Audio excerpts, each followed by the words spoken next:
कृष्णपृष्ठाय भूतले श्रीमदे भक्तिवेदान्त स्वामिन् इति नामिने। नमस्ते सारस्वते देवे गौरवाणी प्रचारिणे निर्विशेष शून्यवादी पाश्चात्य देशधारिणे। नारायणं नमस्कृत्य नरं चैव नरोत्तमं देवीं सरस्वती व्यासं ततो जयम् उदीरये। पंचतत्वात्मकं कृष्णं भक्तरूपस्वरूपकं भक्तावतारं भक्ताख्यं नमामि भक्तशक्तिं। जय श्री कृष्ण चैतन्य प्रभु नित्यानंद श्री अद्वैत गदाधर श्रीवासादि गौर भक्त वृंदा। हरे कृष्णा कृष्ण कृष्णा हरे हरे, हरे रामा राम राम हरे हरे।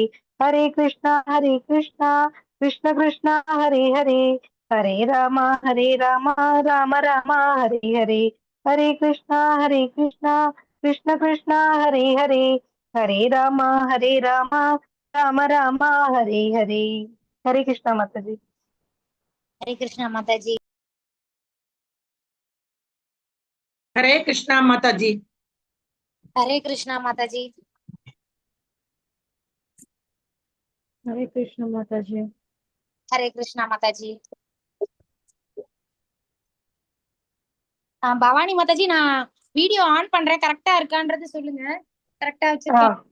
ஓகே, கரெக்டா கொஞ்சம் பேஸ் தெரியணும் மாதாஜி. ஓகே தான், ஓகே மாதாஜி. हरे कृष्ण माताजी। நான் இப்படி வச்சாதான் கரெக்டா இருக்க மாதிரி இருக்கு. சரி, நான் பாக்குறேன். ஓகே தான் மாதாஜி. அதான், ஆனா சார்ஜ் இல்ல போன்ல. ஓகே, நான் வைக்கிறேன்.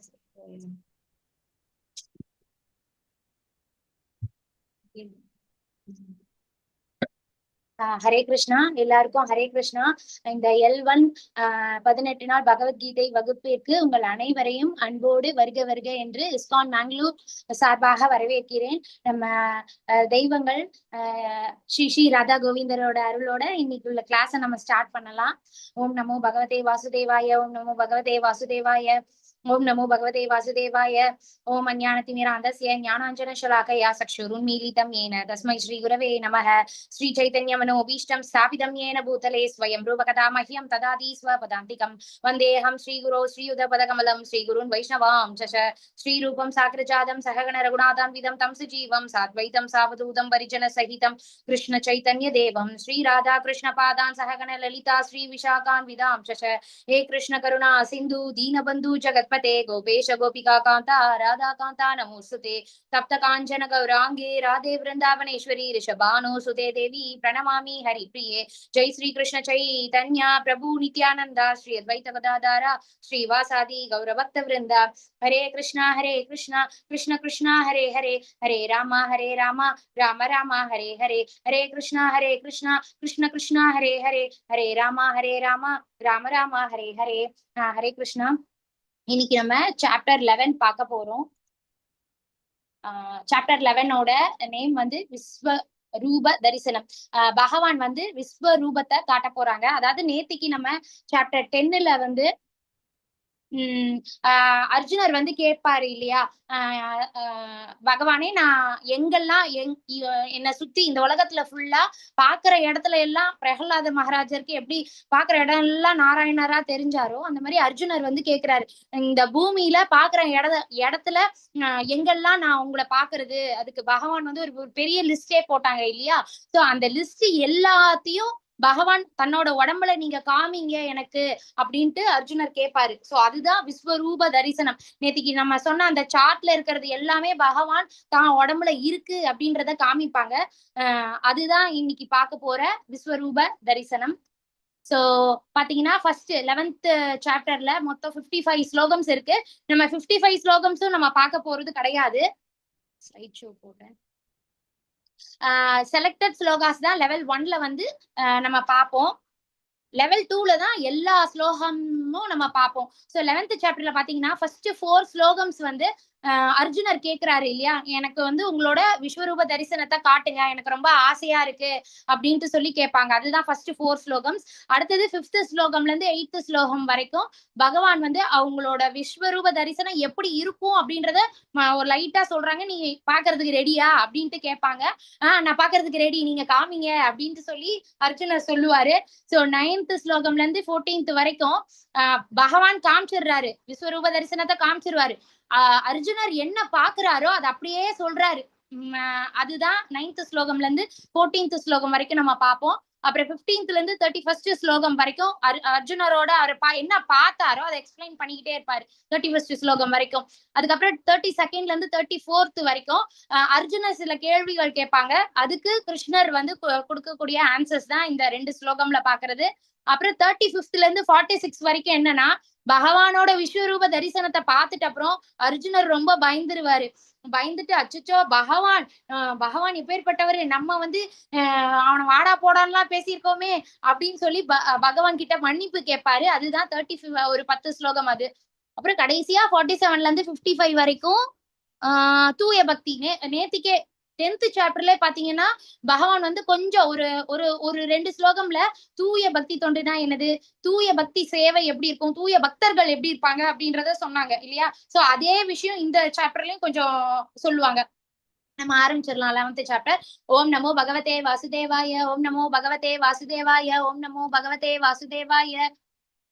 ஓம் ஸ்ரீ கிருஷ்ணாய பரமாத்மனே நமஹ. அத ஏகதசோத்யாயः விஸ்வரூப தர்ஷன யோகः. அதாவது நம்ம வந்து ஸ்லோகம்லாம் வாசிப்போம். ஒரு சாப்டருக்கும் பாத்தீங்கன்னா இப்ப ஏகாதசி தோறும் நீங்க எல்லாருமே அட்டன் பண்ணலாம். நம்ம இப்ப போன ஏகாதசிக்கு கூட நம்ம போட்டிருந்தோம். நீங்க ஆடியன்ஸா நீங்க வாங்க, அதுக்கப்புறம் நீங்களும் கத்துக்கிட்டு நீங்களும் பார்ட்டிசிபேட் பண்ணலாம். சோ ஒரு சாப்டரும் நம்ம ஸ்லோகம் வாசிக்கிறப்போ ஓப்பனிங் ஸ்லோகா க்ளோசிங் ஸ்லோகான் இருக்கு. சோ இது 11th சாப்டரோட ஓப்பனிங் ஸ்லோகா. ஓகேங்களா? அது போக போக நீங்களுமே கத்துக்குவீங்க. அமிர்தவல்லி மாதாஜி படிக்கிறீங்களா? ஃபர்ஸ்ட் ஸ்லோகம். ஹரே கிருஷ்ணா. ஹரே கிருஷ்ணா.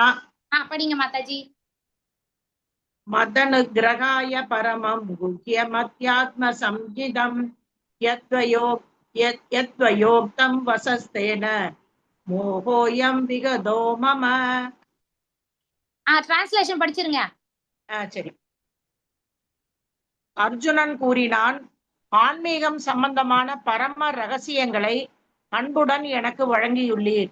தங்களது இத்தகு அறிவுரைகளை கேட்டதால் இப்போது எனது மயக்கம் தெளிந்து விட்டது. ஹரே கிருஷ்ணா மாதாஜி. தேங்க்யூ மாதாஜி. பவானி மாதாஜி, நீங்க வந்து நேம் ஸ்காலர் பண்றீங்களா மாதாஜி? ஆல்பபெட்டிக்கல் ஆர்டர்ல மதனா மாதாஜி ஆர் பவானி மாதாஜி யார் வேணாலும் பண்றோம் மாதாஜி. சோ இப்ப வந்து அர்ஜுனர் அமிர்தவல்லி மாதாஜி இனிமேல் அந்த அர்ஜுன உவாச்ச அதுவும் சேர்த்து படிங்க. வந்து பாத்தீங்கன்னா அர்ஜுன உவாச்சன்னு சிலது வந்து பகவான் வாட்ச் அந்த மாதிரி எல்லாம் வரும். சோ அதுவும் சேர்த்து வாசிக்கணும். சோ இப்ப வந்து அர்ஜுனர் வந்து சொல்றாரு பகவான் கிட்ட, ஏன்னா 10 சாப்டர்ஸ் முடிஞ்சிருக்கு இல்லையா. சோ அர்ஜுனர் வந்து சொல்றாங்க, நீங்க நிறைய விஷயம் எனக்கு சொல்லியிருக்கீங்க பகவானே, ஆன்மீகம் சம்பந்தமான பரம ரகசியங்களை அன்புடன். ஏன்னா 9th சாப்டர் எல்லாம் பாத்தீங்கன்னா ராஜவித்யா ராஜகுஹ்யம், அதாவது எஜுகேஷன்ல எது கிங் ஆஃப் எஜுகேஷன்னா இந்த பகவத்கீதை அறிவு. இந்த பகவத்கீதை அறிவு நம்ம எல்லாருக்கும் இருக்கணும். அதுதான் நம்ம என்ன வேணாலும் படிச்சிருக்கலாம், டாக்டரோ இல்ல இன்ஜினியர் IAS IPS எதுவா படிச்சிருந்தாலும் இந்த பகவத்கீதை அறிவு இருக்கிறது ஒரு மகுடம் சூட்டுன மாதிரி. சோ அந்த ரகசியம் எல்லாம் நீங்க எனக்கு சொல்லியிருக்கீங்க. தங்களது இத்தகு அறிவுரைகளை கேட்டதா. சோ இவருக்கு வந்து கொஞ்சம் கொஞ்சமா அந்த டிப்ரெஷன்ல இருந்தும் வராரு, அந்த மயக்கத்துல இருந்தும் நான் வெளியே வந்துட்டு இருக்கேன் அப்படின்ட்டு அர்ஜுனர் சொல்றாரு. சோ ஃபர்ஸ்ட் 4 ஸ்லோகம்ஸ் பாத்தீங்கன்னா அர்ஜுனர் தான் பேசுவாரு. இப்ப செகண்ட் ஸ்லோகம் மாதாஜி கனகராஜ் பிரபுஜி படிக்கிறீங்களா? கனகராஜ் பிரபுஜி அடுத்தவங்களை கூப்பிட்டுருங்க மாதாஜி. மகாலட்சுமி மாதாஜி படிக்கிறீங்களா? இல்ல டிரான்ஸ்லேஷன் மட்டும் கூட படிச்சா போதும். ட்ரை பண்றேன் படிங்க. பவ ஏயௌ ஹி பூதானாம் ஸ்ருதௌ விஸ்தரோஷ மயா வத்த கமல பத்ராக்ஷ மகாத்மியம் அபிசாவ்யயம். ஹரி போல் மாதாஜி. கீழே டிரான்ஸ்லேஷன் அந்த 3 லைன்ஸும் படிச்சிருங்க. தாமரை கண்களை உடையவரே, ஒவ்வொரு உயிர் வாளியின் தோற்றம் மற்றும் மறைவினை பற்றி உம்மிடமிருந்து விவரமாக கேட்ட நான் தற்போது உமது அழிவற்ற பெருமைகளை உணர்ந்துள்ளேன். தேங்க்யூ மாதாஜி. சோ இப்ப அர்ஜுனர் என்ன சொல்றாருன்னா, எப்பவுமே பகவானோட கண்கள் வந்து ரொம்ப அழகா இருக்கும், எப்பவுமே தாமரை மலர்களோட கம்பேர் பண்ணுவாங்க. ஆனா ஆக்சுவலா தாமரை மலரை விட ரொம்ப அழகா இருக்கும் பகவானோட கண்கள். ஆனா பகவானுக்கு தாமரை மலர் ரொம்ப ரொம்ப பிடிக்கும். அதனால தாமரை மலர் அப்படின்ட்டு கம்பேர் பண்ணுவாங்க. ஒவ்வொரு உயிர் வாழியின் தோற்றம் மற்றும் மறைவினை பற்றி சோ பகவான் வந்து சொல்லியிருக்காங்க இல்லையா, அந்த ஜட உலகம் சரி, அப்புறம் ஆன்மீக உலகம், ஜட உலகத்துல இருக்கிற எல்லா விஷயங்கள், நம்ம எல்லாரையுமே படைக்கிறதுங்க யாருன்னா பகவான் தான். சோ அதை பத்தி நான் டீடைல்டா உங்ககிட்ட இருந்து நான் கேட்டுட்டேன். தற்போது உமது அழிவற்ற பெருமைகளை உணர்ந்துள்ளேன். ஏன்னா போன சாப்டர்ல பகவான் அவங்களோட வைபவத்தை பத்தி சொல்றாங்க இல்லையா, அவங்க கிட்ட எவ்வளவு ஐஸ்வர்யங்கள் இருக்கு அதெல்லாத்தையுமே கேட்டாரு அர்ஜுனர். சோ இதெல்லாம் கேட்டுட்டு எனக்கு நான் ரொம்ப உங்களை பத்தி நான் தெரிஞ்சுக்கிட்டேன் அப்படின்ட்டு அர்ஜுனர் சொல்றாரு. தேர்ட் ஸ்லோகம் மாதாஜி. மகாலட்சுமி மாதாஜி படிச்சிட்டீங்க. கனகராஜ் பிரபுஜி படிக்கிறீங்களா? குரல் கொடுத்தீங்க, அன்மியூட் பண்ணீங்க. கொஞ்சம் சீக்கிரமா படிங்க. ஓகே, முத்து மாரியப்பன் பிரபுஜி படிங்க. பிரபுஜி படிக்கிறேன் மாதாஜி. ஏவம் யதார்த்த துவம் ஆத்மானாம் பரமேஸ்வர திருஷ்டும் இச்சாமி தே ரூபம் ஜஸ்வரம் புருஷோத்தம. பிரபுஜி ஐஸ்வரம், அது ஜான் தான் போட்டிருக்கு, ஆனா ஐஸ்வரம் ஐஸ்வரம் புருஷோத்தம. நன்றி மாதாஜி. டிரான்ஸ்லேஷன் படிச்சிருக்கேன் பிரபுஜி. படிக்கிறேன் மாதாஜி, படிக்க மாதாஜி. உத்தம புருஷரே, உன்னத உருவே, நான் தங்களை தங்களுடைய உண்மை நிலையில் என் முன் காண்கின்றேன் என்ற போதிலும் தங்களை பற்றி தாங்களே விளக்கியபடி இந்த பிரபஞ்ச தோற்றத்திற்குள் தாங்கள் எவ்வாறு உட்புகுந்து உள்ளீர் என்பதை காண நான் விரும்புகிறேன். உமது அந்த ஐஸ்வர்ய ரூபத்தினை காண நான் ஆவலுடன் உள்ளேன். நன்றி மாதாஜி. ஹரே கிருஷ்ணா மாதாஜி. பிரபுஜி, சோ இங்க வந்து அர்ஜுனர் வந்து சொல்றாங்க, உத்தம புருஷரே, உன்னத உருவே, நான் தங்களை தங்களுடைய உண்மை நிலையில் என் முன் காண்கின்றேன். இப்போ வந்து பகவான இப்போ 5000 years பிஃபோர் தான் துவாபர யுகம் நடந்தது. இப்ப நம்ம கலியுகம் இல்லையா. சோ 5000 years பிஃபோர் பகவான் நடந்திருக்காரு, குளிச்சிருக்காரு, இங்க மனுஷங்களோட பழகி இருக்காங்க. இப்போ நாம ரூபத்திலயும் பகவத்கீதை பாகவதம் புத்தக ரூபத்திலயும் நம்ம எல்லாரும் வீட்டுல கும்பிடுறோம். போட்டோ, அதுக்கப்புறம் கோயில்கள்ல விக்கிரகம் ரூபத்துல பகவான் இருக்காங்க. அப்கோர்ஸ் எல்லா இடத்துலயுமே இருக்காங்க, சர்வ வியாபி. ஆனா 5000 years பிஃபோர் பகவானுக்கு ப்ராப்பரா மனுஷங்க நம்மள மாதிரியே இருந்து எல்லாம் பண்ணிருக்காங்க இல்லையா. சோ நான் பாக்குறேன். ஆனாலும் தங்களை பற்றி தாங்களே விளக்கியபடி, ஏன்னா பகவான் வந்து அவங்களோட ஐஸ்வர்யத்தை எல்லாத்தையும் சொல்லியிருக்கிறனால இந்த எல்லாமா நீங்க இப்ப சொன்னீங்கல்ல, அது எல்லாம் மொத்தமா நான் அவங்கள பார்க்க விரும்புறேன் அப்படின்ட்டு அர்ஜுனர் கேட்பாரு. இந்த பிரபஞ்ச தோற்றத்திற்குள் தாங்கள் எவ்வாறு உட்புகுந்து உள்ளீர் என்பதை காண நான், ஏன்னா போன சாப்டர்ல எப்படி எல்லா நம்ம உலகத்துல எல்லா பொருட்கள்லயும் எப்படி இருக்கீங்க அப்படின்றது கேட்டாரு. அப்ப பகவான் பெரிய லிஸ்டே சொன்னாங்க இல்லையா, நான் இதுல இருக்கேன், சிங்கமா இருக்கேன், நதியில கங்கை நதியா இருக்கேன், சிவபெருமானா இருக்கேன், முருகனா இருக்கேன், இப்படி நிறைய விஷயம் சொன்னாங்க இல்லையா. சோ இது எல்லாமே உங்ககிட்ட நான் பாக்கணும் அப்படின்னு சொல்லி இவர் கேக்குறாரு. நான் படிச்சிடறேன் அடுத்தது. மன்யசே யதி தத் சக்யம் மயா திருஷ்டம் மிதி பிரபோ யோகேஸ்வர ததோ மேத்வம் தர்ஷயாத்மானம் அவ்யயம். உமது விஸ்வரூபத்தை என்னால் பார்க்க முடியும் என்று தாங்கள் நினைத்தால் எம்பெருமானே, எல்லா யோக சக்திகளின் இறைவனே, அந்த எல்லையற்ற விஸ்வரூபத்தை எனக்கு காட்டி அருளும். அதாவது அர்ஜுனருக்கு வந்து எவ்வளவு பணிவு பாருங்க. அவர் வந்து கேக்குறாரு, பகவானே எனக்கு வந்து அந்த தகுதி இருக்கு அப்படின்னா விஸ்வரூப தரிசனம், உங்களோட விஸ்வரூப தரிசனத்தை பாக்குறதுக்கு எனக்கு தகுதி இருக்கு நீங்க நினைச்சீங்கன்னா எனக்கு அந்த விஸ்வரூப தரிசனத்தை காட்டுங்க அப்படின்ட்டு சொல்றாங்க. இங்க சைட்ல பாருங்க 3D கண்ணாடி போட்டிருக்காங்க. இப்போ இந்த பசங்க குட்டி பசங்களோட அனிமேஷன் படம் எல்லாம் வர்றப்போ இந்த 3D கிளாஸஸ் கொடுப்பாங்க இல்லையா, நீங்க போய் அந்த கண்ணாடியை போட்டு பாருங்க.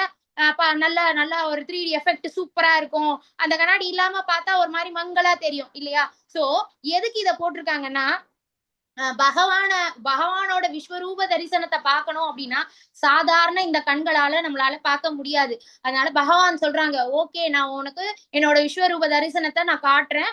நான் இதுக்குன்ட்டு ஸ்பெஷலா உனக்கு ஞான கண்கள், விசேஷமான கண்கள் நான் உனக்கு தரேன். அதுல நீ என்னோட விஸ்வரூப தரிசனத்தை நீ பார்க்கலாம் அப்படின்ட்டு பகவான் சொல்றாங்க.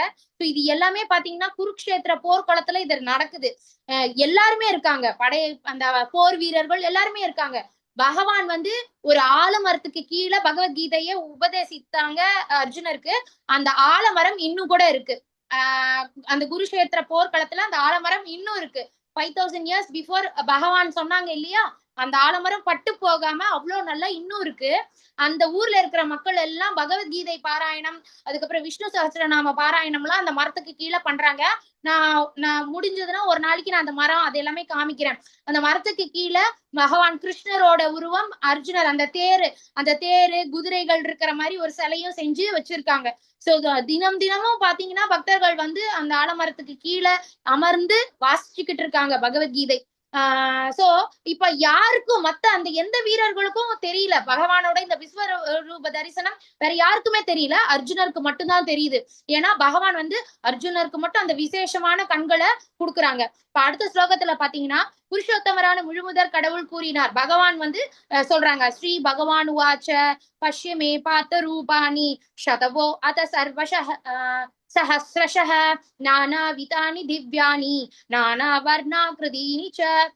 புருஷோத்தமரான முழுமுதற் கடவுள் கூறினார், பிருதாவின் மகனே, பிருதான்றது குந்தி தேவி, ஓகேங்களா, குந்தி தேவியோட பையனான அர்ஜுனனே, எனது அன்பு அர்ஜுனா, லட்சக்கணக்கான வடிவில் பலதரப்பட்ட நிறத்துடன் தோன்றும் எனது பல வகையான திவ்ய ரூபத்தினை, எனது வைபவத்தினை இப்போது காண்பாயாக.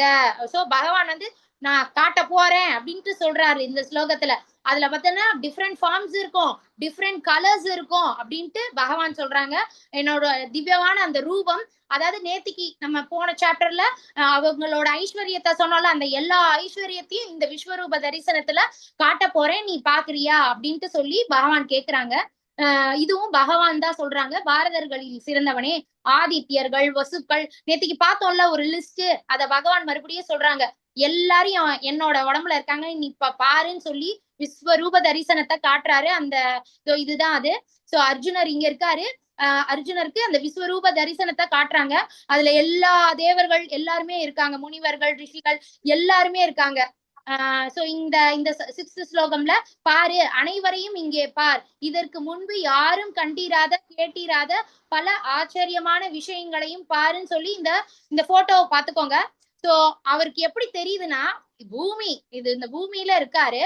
இப்ப நம்ம கடலுக்கு போறோம்னு வச்சுக்கோங்களேன், கடற்கரையில இருந்து நம்ம விளையாடிக்கிட்டு இருக்கோம். அப்ப நம்ம தூரத்துல பார்த்தோம் அப்படின்னா வானம் வந்து ஏதோ கடலோட எல்லையில வானம் டச் ஆகுற மாதிரி இருக்கும்.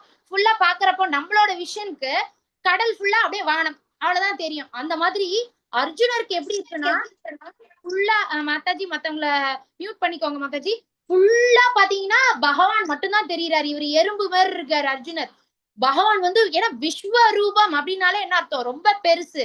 சோ பெருசா இருக்காரு, ஃபுல்லா சுத்தி முத்தி பாக்குறாரு, ஃபுல்லா பகவான் தான் இருக்காங்க, அவ்வளவு பெரிய வடிவத்துல இருக்காங்க. பார்த்தா எல்லாரோட முகங்களும் இருக்கு, அந்த லிஸ்ட் இருக்குல்ல, அந்த லிஸ்ட்ல இருக்கிற எல்லாமே இருக்கு. அது போக இந்த உலகத்துல இருக்கிற எல்லா அனிமல்ஸும் பகவான் கிட்ட தெரியுறாங்க, எல்லா ரிஷிகளும் தெரியுறாங்க. சோ இது எல்லாமே அர்ஜுனர் இனி வரக்கூடிய ஸ்லோகத்துல அவர் என்னெல்லாம் பாக்குறாரு அப்படின்றத சொல்லுவாங்க.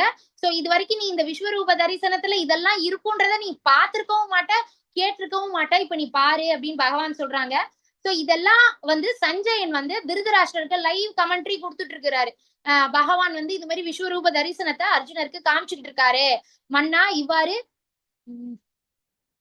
கூறிய பின்னர் எல்லா யோக சக்திகளுக்கும் இறைவனாக விளங்கும் முழுமுதற் கடவுள் தமது விஸ்வரூபத்தை, சோ இதான் சஞ்சயன் வந்து திருதராஷ்டிரருக்கு சொல்றாரு, அர்ஜுனருக்கு தன்னுடைய விஸ்வரூப தரிசனத்தை பகவான் வந்து காட்டுறாங்க அப்படின்ட்டு. அந்த விஸ்வரூபத்தில் இப்ப அர்ஜுனர் என்னென்னலாம் பாக்குறாருன்னா, அநேக வாய்கள், ஏன்னா அவ்வளோ நிறைய முகங்கள் இருக்கு, நிறைய கண்கள், நிறைய வாய்கள், நிறைய கைகள், அந்த மாதிரி எல்லாத்தையும் பாக்குறாரு. ஃபுல்லா பகவான் மட்டும்தான் இருக்காரு. இவர் இவ்வளவு குட்டியா இருந்துட்டு பாத்துக்கிட்டே இருக்காரு, அச்சோ அப்படின்ட்டு அவ்வளவு மலைச்சு போய் பாக்குறாரு. இப்போ ஜென்ரலாவே நம்ம ஒரு படம் பாக்குறோம்னு வைங்களேன், ஒரு அம்மன் சாமி படம் பாக்குறோம், வீட்டுல பார்த்தாலும் சரி, இல்ல தியேட்டர்ல போய் பாக்குறீங்கன்னு வைங்களேன், சில சீனுக்கு பாத்தீங்கன்னா அப்படியே கூஸ் பம்ப்ஸ் வந்துடும் நமக்கு. இத ஆஃப்டர் ஆல் ஒரு படத்திலேயே நம்ம அப்படின்னா அவர் நிஜமாலே பகவானை பாக்குறாரு. அப்போ அவருக்கு எப்படி இருக்கும், அப்படியே புல்லரிச்சு போயிருச்சு, அப்படியே உறைஞ்சு போயிட்டாரு அர்ஜுனர். அந்த விஸ்வரூபத்தில் அநேக கண்களையும் அநேக வாய்களையும் அநேக அற்புதமான தரிசனங்களையும் அர்ஜுனன் பாக்குறாரு. பற்பல தெய்வீகமான ஆபரணங்கள், ஏன்னா பகவான் வந்து சர்வாலங்கார பூஷித்தார் இல்லையா, எல்லாம் நல்ல அலங்காரம் பண்ணிருப்பாரு, நிறைய ஆபரணங்களும் போட்டிருப்பாங்க. அது எல்லாம் பாக்குறாரு அவரு. எல்லா ரூபத்திலயும் அழகா அந்த வெப்பன்ஸோட இருக்காரு. ராமரோட அந்த வில்லு இருக்கு, அப்புறம் கதை இருக்கு, இன்னும் என்னென்னலாம் வெப்பன்ஸ், ஏன்னா சிவபெருமான் சூளம் வச்சிருப்பாரு, சூலாயுதம் வச்சிருப்பாரு, அந்த சூலாயுதம் தெரியுது. இந்த மாதிரி எல்லா வெப்பன்ஸும் அப்படியே பாத்துக்கிட்டே இருக்காரு, எவ்வளவு இருக்கு அப்படின்ட்டு. பாக்குறதுக்கும் அழகா இருக்கு, அவருக்கு ரொம்ப சந்தோஷமா இருக்கு. அப்படியே கொஞ்ச நேரம் பாத்துக்கிட்டே இருக்காரு அர்ஜுனர். தெய்வீகமான மாலைகளையும் ஆடைகளையும் அணிந்திருந்த அவரது உடலில் பல்வேறு திவ்யமான வாசனை, அந்த வாசனை கூட வருதான். நல்ல அந்த துளசி வாசனை, இன்னும் நம்ம அந்த தெய்வீகமான வாசனை, திருப்பதிக்கெல்லாம் போனோம்னா நம்ம கோயில்ல சில தெய்வீகமான வாசனைகள் எல்லாம் வரும்ல, அந்த வாசனை எல்லாம் அவருக்கு வருது அர்ஜுனருக்கு. பல்வேறு திவ்யமான வாசனை பொருட்கள் பூசப்பட்டிருந்தது. அவை அனைத்தும் அற்புதமாக பிரகாசமாக எல்லையற்றதாக எங்கும் பரவி காணப்பட்டது. அவர் குட்டியா எறும்பு மாதிரி இருக்காரு, ஃபுல்லா அப்படியே சுத்தி பாக்குறாரு பகவானோட அந்த விஸ்வரூப தரிசனத்தை. அவ்வளவு பெருசா இருக்காரு, அவ்வளவு பெருசா தெரியுது. எல்லாம் பார்த்துட்டு அப்படியே மலைச்சு போய் நிக்கிறாங்க. ஆகாயத்தில் பல்லாயிரக்கணக்கான சூரியன்கள். இப்ப பாருங்களேன், இப்ப நம்ம பௌதீக கண்களுக்கு இப்போ ஒரு சூரியன் நம்ம பாக்குறோம். அந்த சூரியனையே நம்ம டைரக்டா பார்க்க முடியாது. ரொம்ப நேரம் உச்சி வெயில நம்ம சூரியனை பார்க்கணும்னா ரொம்ப நேரம் பார்க்க முடியாது, கண்ணு கூசும். இல்ல கண்ணாடி போட்டு கொஞ்ச நேரம் பார்க்கலாம், அவ்வளவுதான். இங்க அர்ஜுனருக்கு எப்படி அந்த எக்ஸ்பீரியன்ஸ் இருக்கு அப்படின்னா, அட் அ டைம்ல ஒரு சூரியனே நமக்கு கண்ணு கூசும், 1000 சூரியன் வந்தா எவ்வளவு பிரகாசமா இருக்கும், அந்த மாதிரி பிரகாசமா இருக்கும் அவருக்கு. இதெல்லாம் இன்னும் அர்ஜுனரோட ஃபீலிங்ஸ் எக்ஸ்பிரஸ் பண்ணல, அர்ஜுனருக்கு இப்படி இருந்தது அப்படின்ட்டு சொல்றாங்க. ஒரே சமயத்தில் உதயமானால் அந்த பரம புருஷருடைய விஸ்வரூப ஜோதிக்கு ஒருவேளை சமமா மேபி அப்படி இருக்கலாம் அப்படின்ட்டு சொல்றாங்க. அந்த அளவுக்கு பிரகாசமா இருக்கு பகவானோட விஸ்வரூப தரிசனம். அச்சமயத்தில் இறைவனுடைய விஸ்வரூபத்தில் பற்பல ஆயிரங்களாக பிரிந்திருந்த அகிலத்தின் பல்வேறு விஸ்தாரங்களை எல்லாம் ஒரே இடத்தில் அர்ஜுனனால் காண முடிந்தது. அதாவது நம்ம பௌதிக உலகத்துல மலையை பாக்குறோம், ஆறு கடல் எல்லாமே தெரியுது. பகவானோட அந்த விஸ்வரூப தரிசனத்துல எல்லாத்தையுமே பாக்குறாரு. ஓகேங்களா, அதுதான் இந்த ஸ்லோகத்துல சொல்றாங்க. அப்புறம் பின்னர் வியப்பினாலும் குழப்பத்தினாலும் மூழ்கிய அர்ஜுனன் தனது உடலில் மயிர்கூச்செறிய சிரம் தாழ்த்தி வணங்கியபடி கூப்பிய கரங்களுடன் முழுமுதற் கடவுளிடம் பிரார்த்தனை செய்ய தொடங்கினான். சோ அர்ஜுனருக்கு அந்த கூப்பின கரங்கள் இறங்கவே இல்லை. அப்படியே நம்ம சாதாரணமா ஒரு படத்துக்கே அப்படியே இதாகுது இல்ல நமக்கு, அவர் நேர்ல கடவுளை பாக்குறாரு. அப்ப அவரோட இதை நீங்க எல்லாருமே இமேஜின் பண்ணிக்கலாம், அவருக்கு எப்படி அவர் ஃபீல் பண்ணிருப்பாருன்னு. அப்படியே கூப்பின கை அப்படியேதான் இருக்கு, பகவான் அப்படியே பாத்துக்கிட்டே இருக்காரு.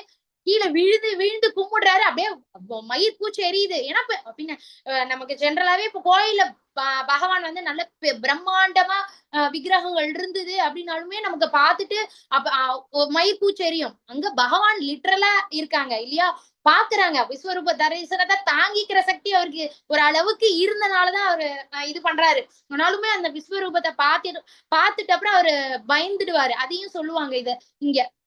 இப்ப பிரார்த்தனை செய்யுது. என்ன பிரார்த்தனை செய்யறாங்கன்னா, அச்சோ பகவானே நீங்க எப்பேற்பட்டவங்க. ஏன்னா இங்க பாருங்க, இந்த போட்டோல இங்க ஒருத்தரோட முகமும் அவ்வளவு பெருசா எல்லா தேவர்களும் தெரியுறாங்க. எல்லாரோட முகமும் அவ்வளவு பெருசா தெரியறப்போ, ஐயோ பகவான் எப்பேற்பட்டவரே அப்படின்னு சொல்லி அவருக்கு பயம் வந்துருது. விஸ்வரூப தரிசனத்தை பாக்குறதுல ஒரு சந்தோஷம், ஆனாலும் பயமா இருக்கு அவருக்கு. இப்ப அர்ஜுனர் சொல்றாரு, அர்ஜுனரோட அந்த பிரார்த்தனை மன்னிப்பு எல்லாம் கேட்கிறாரு. அச்சோ நான் எத்தனை தடவை உங்களை கிண்டலும் கேலியும் எல்லாம் பண்ணிருக்கேன். ஃப்ரெண்ட்ஸ், ஒரு பெரிய ஃப்ரெண்ட்ஸ் கேங்கோட தான் இருப்பாங்க. அர்ஜுனரும் கிருஷ்ணரும் அவ்வளவு திக் ஃப்ரெண்ட்ஸ். அவங்க பார்த்தா தனியாவே தனியா இருந்தா இவங்க 2 பேரும் தனியா அரட்டை அடிச்சுக்கிட்டு பேசி சிரிச்சுக்கிட்டு போறது, இல்ல ஒரு கேங் ஆஃப் ஃப்ரெண்ட்ஸோட இருக்கிறது, கலாட்டா பண்ணிட்டு இருக்கிறது. அச்சோ நான் நிறைய ஃப்ரெண்ட்ஸோட சேர்ந்து உங்களை எல்லாம் கிண்டல் பண்ணிருக்கேனே அப்படி, அதெல்லாம் வரும் இனிமேல் அப்படின்ட்டு அவர் மனசுக்குள்ள அப்படியே அதெல்லாம் தோணுது.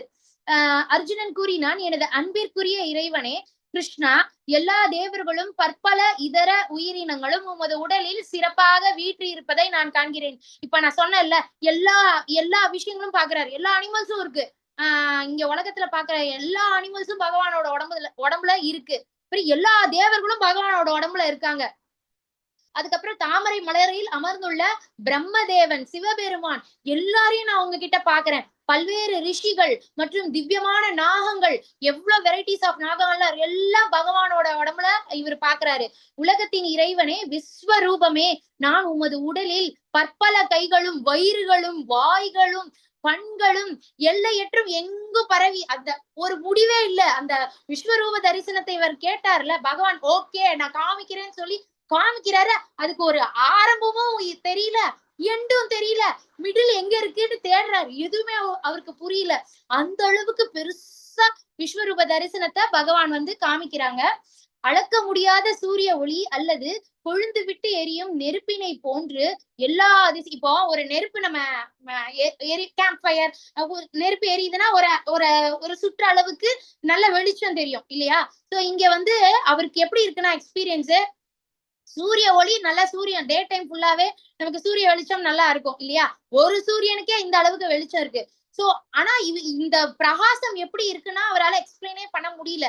அந்த ஒரு எரியுது, நெருப்பு எரியுது, கொழுந்து விட்டு எரியறப்ப எவ்வளவு வெளிச்சம் வரும், அந்த அளவுக்கு பிரகாசமா இருக்கு. அளக்கவே முடியாத சூரிய ஒளி எப்படி இருக்கும், ரொம்ப பிரகாசமா இருக்கு. உமது உருவத்தை பார்ப்பதற்கு எனக்கு வந்து இப்போ கஷ்டமா இருக்கு. உங்க இன்னும் கூட இருக்கு, என் கண்ணுக்கு வந்து இவ்வளவுதான் என்னால பார்க்க முடியுது. அந்த மாதிரி அவருக்கு எக்ஸ்பீரியன்ஸ். பற்பல மகுடங்கள், கதைகள் மற்றும் சக்கரங்கள் அலங்கரிக்கப்பட்டுள்ள உமது உருவம் எல்லா இடங்களிலும் பிரகாசமாக விளங்குகின்றது. சோ அவங்களோட வெப்பன்ஸ், பகவான் கிட்ட இருக்கிற வெப்பன்ஸ், ஆயுதங்கள் எல்லாத்தையும் பாக்குறாரு அர்ஜுனர். அறிய வேண்டியவைகளில் முதன்மையானவர் நீரே. சோ நம்ம வந்து யாரெல்லாமோ தேடி போறோம், ஏதோ வேண்டாத விஷயங்களுக்காக தேடி நம்ம டைம வேஸ்ட் பண்ணிட்டு இருக்கோம். ஆனா நம்ம மனுஷ பிறவியில அறியப்பட வேண்டியவர் யாருன்னா கிருஷ்ண பகவான். இப்போ பகவத்கீதையே எடுத்துக்கோங்க. நம்ம பகவத்கீதை நாங்க கொஞ்சம் வருஷமா நாங்க படிச்சுட்டு இருக்கோம். இப்பவும் பகவத்கீதை ஃபுல்லா எங்களுக்கு தெரியுமானா எங்களுக்கும் தெரியாது, நாங்களும் கத்துக்கிட்டே தான் இருக்கோம். சோ அந்த மாதிரி இது ஏன்னா ஓஷன். சோ இத நம்ம கத்துக்கிறதுலதான் நமக்குன்ட்டு விதிக்கப்பட்ட கடமைகளை நம்ம செய்யணும். செஞ்சுட்டு மிச்சம் இருக்கிற டைம பகவானை பத்தி, பகவானோட வைபவங்களை பத்தி, பகவானோட ஐஸ்வர்யங்களை பத்தி தெரிஞ்சுக்கிறதுல நம்ம வந்து டைமை ஸ்பெண்ட் பண்ணணும். சோ அதுதான் இங்க அர்ஜுனரும் சொல்றாரு. நம்ம ஒரு மனுஷன் அறிய வேண்டிய எதா நல்லா தெரிஞ்சுக்கணும் அப்படின்னா அதுல முதன்மையான விஷயமே முழுமுதற் கடவுளான பகவான் தான்.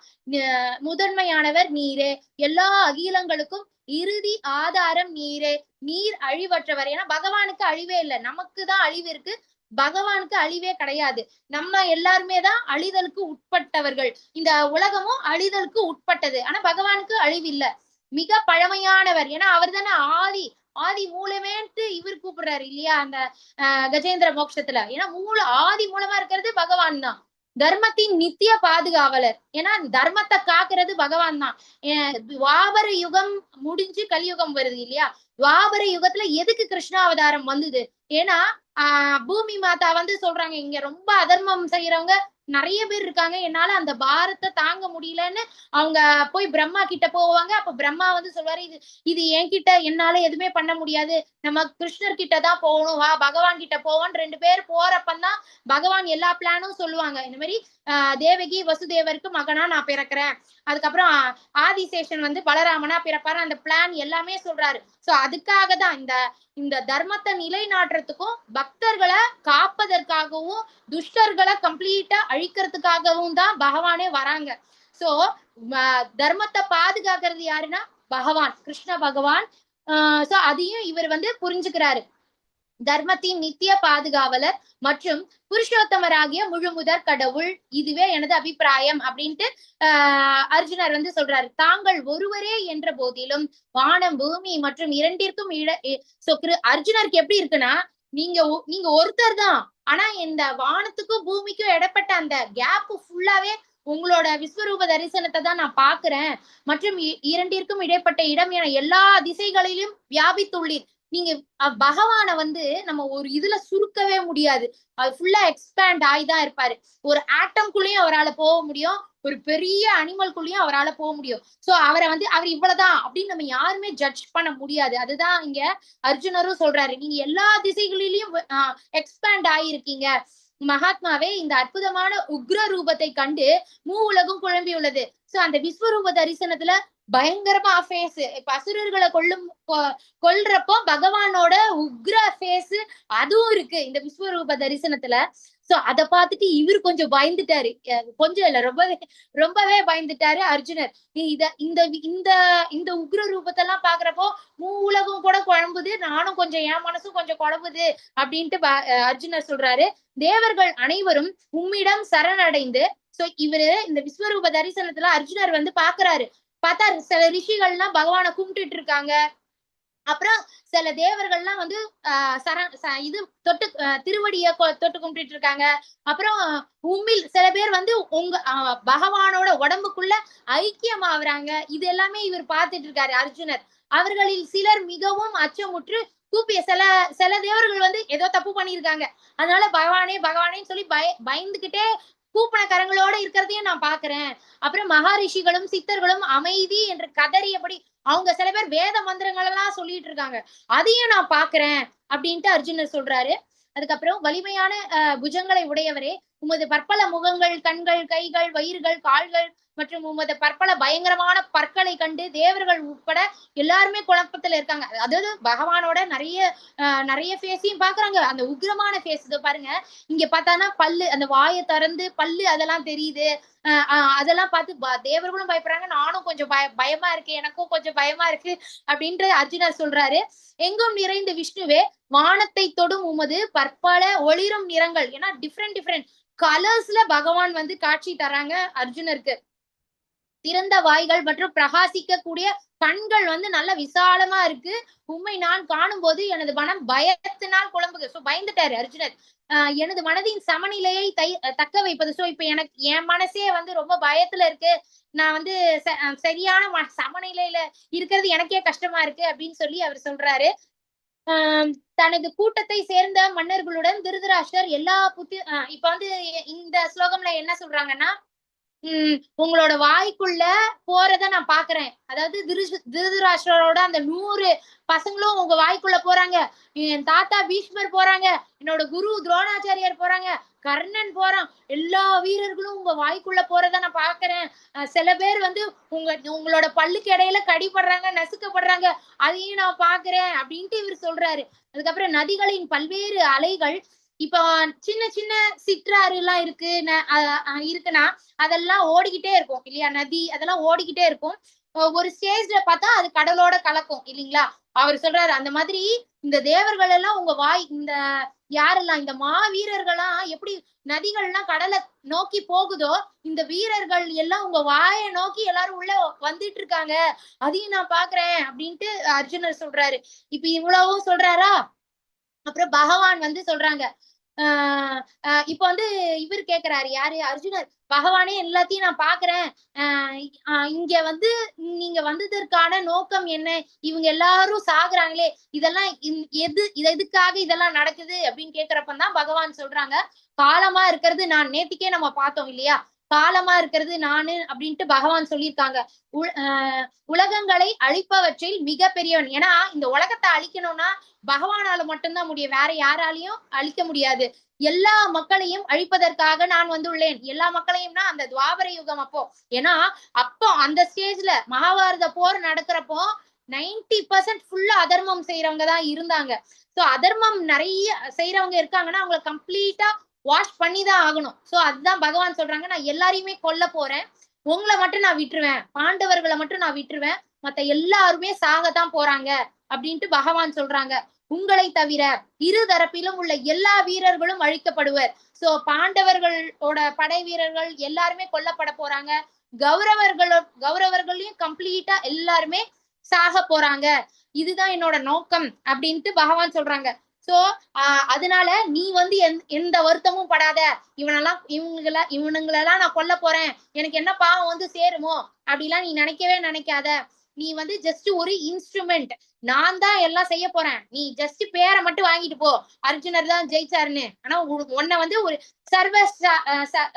சவ்ய சாட்சியே அப்படின்னா என்னன்னா, இன்ஸ்ட்ருமெண்ட். இப்போ உதாரணத்துக்கு நான் இந்த மவுஸ் வச்சிருக்கேன், இந்த மவுஸை வச்சு நான் அடுத்தடுத்த ஸ்லைடுக்கு போறேன். இந்த மவுஸுக்கு ஒன்றும் அறிவு இல்லை. மாதாஜி நீங்க இப்போ 11th ஸ்லைட்ல இருக்கீங்க, அடுத்தது 12th ஸ்லைடு போங்கன்னு இது எதுவுமே என்கிட்ட சொல்லாது. நான் வந்து அதுக்கு இன்ஸ்ட்ரக்ஷன் கொடுக்குறேன், அது செய்யுது. சோ அந்த மாதிரி ஒரு இன்ஸ்ட்ருமெண்டா நீ செயல்படு. நான் வந்து உன்னை இது பண்ணிக்கிறேன். அவனுங்க எல்லாம் சாவ வேண்டியவனுங்க தான், அவனுங்க எல்லாம் ஆல்ரெடி செத்தும் போயிட்டானுங்க, நீ வந்து போராடு அப்படின்ட்டு பகவான் வந்து சொல்லுவாங்க. எனவே இது வந்து பகவான் சொல்றது.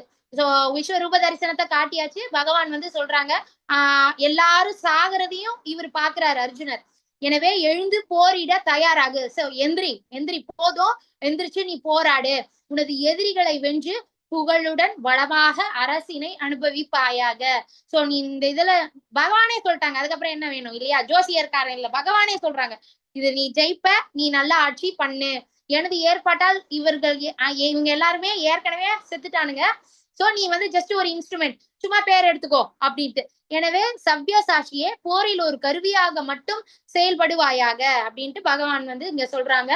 துரோணர், பீஷ்மர், ஜெயத்ரதன், கர்ணன் மற்றும் இதர மாவீரர்கள் அனைவரும் ஏற்கனவே என்னால் அழிக்கப்பட்டு விட்டனர். எனவே அவர்களை கொல்வதால் கவலைப்பட வேண்டாம். ஏன்னா அதுக்கு தானே அவர் வந்து சொன்னார் இல்லையா, புலம்புவார் இல்லையா, அவரு என்னோட குரு, அவர் என்னோட தாத்தா, நான் அவங்களெல்லாம் கொலை பண்ணேன்னா எவ்வளவு பெரிய பாவம் வந்து என்ன சேரும் அப்படின்ட்டு அவர் புலம்புவார் இல்லையா. இப்ப பகவானே சொல்லிட்டாங்க அதெல்லாம் ஒரு பாவமும் வராது, நீ வந்து சண்டை போடு, வெறுமனே போரிடுவாயாக, உனது எதிரிகளை நீ போரில் வீழ்த்திடுவாய். சோ பகவான் சொல்றது தானே நடக்கும். சோ அவர் போர்ல வச்சு செஞ்சிருவாரு யாரு?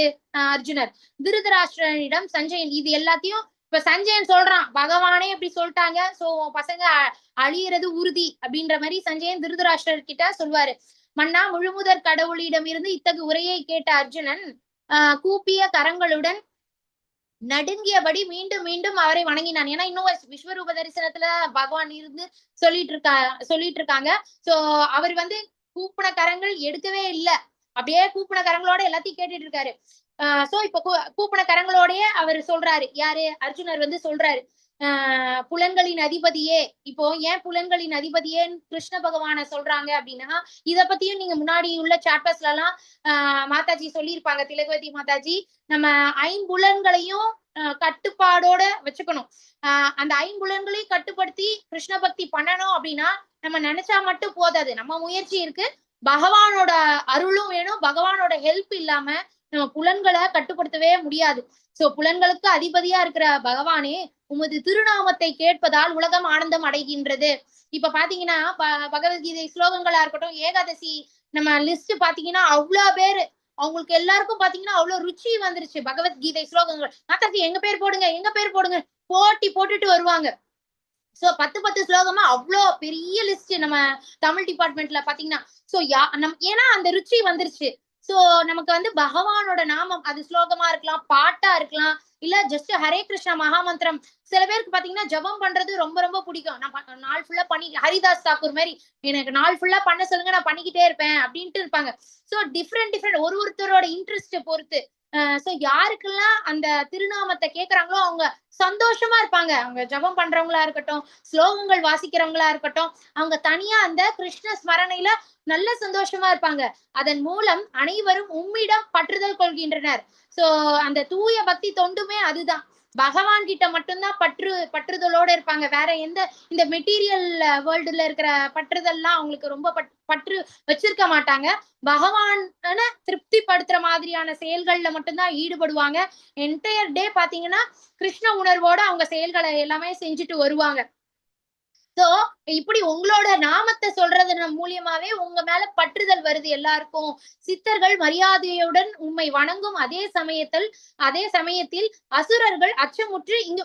ஏன்னா இந்த விஸ்வரூப தரிசனத்துல அவ்வளவு ஒரு கதை அவரால புரிஞ்சுக்க முடியுது, என்னென்ன விஷயம் எல்லாம் நடக்குதுன்னு.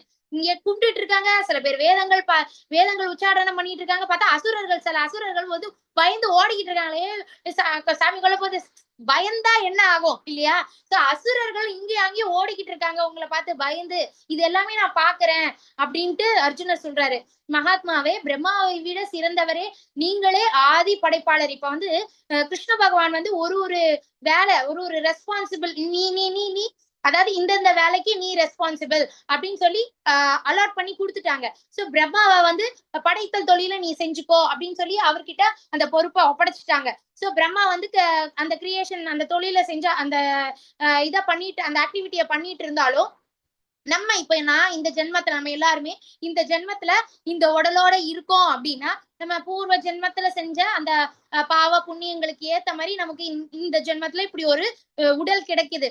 பிரம்மா அத இது பண்றாரு.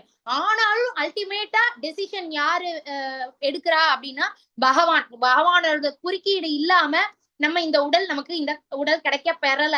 அதனால பகவானும் தான் இருக்காங்க நமக்கு இந்த உடலோட இருக்கிறதுக்கு. நீங்களே ஆதி படைப்பாளர். சோ ஃபர்ஸ்ட் பிரம்மாவை படைச்சதே பகவான் தானே.